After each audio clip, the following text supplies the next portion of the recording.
The Anglo-Saxons, a brief history. Are you ready for a whistle-stop tour through the history of the Anglo-Saxons? Here we go then.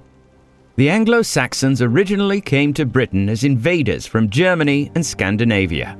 Some people think they made the journey because their land kept getting flooded in their home countries, so they were looking for a brand new place to live.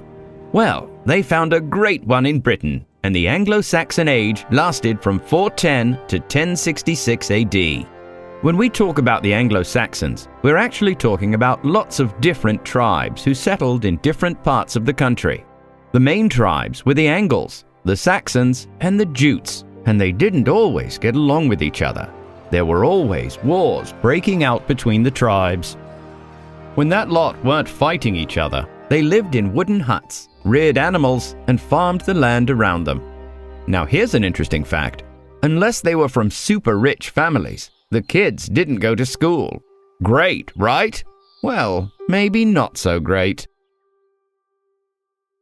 By the time they were 10, children were considered to be adults with the same responsibilities as the grown-ups and the same punishments if they did anything wrong. They had to work just as hard as an adult.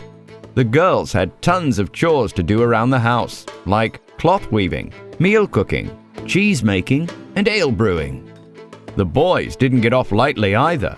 There was a lot to do on an Anglo-Saxon farm, so boys learnt the skills of their fathers, whether that was tree chopping, field plowing, or cattle herding.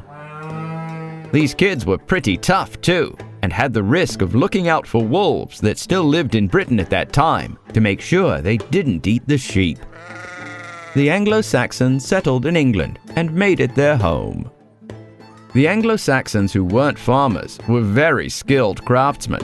There were metalworkers who made iron tools, knives and swords, woodworkers who made furniture and carts, and potters who made pottery, of course. Some of the finest craftsmen were the jewelers. They made stunning brooches, beads, and all sorts of ornaments from gold, gemstones, and glass. So there we go. A quick overview of the Anglo-Saxons in a matter of minutes. Starting out as interested invaders and ending up as super skilled settlers, they made themselves firmly at home in Britain.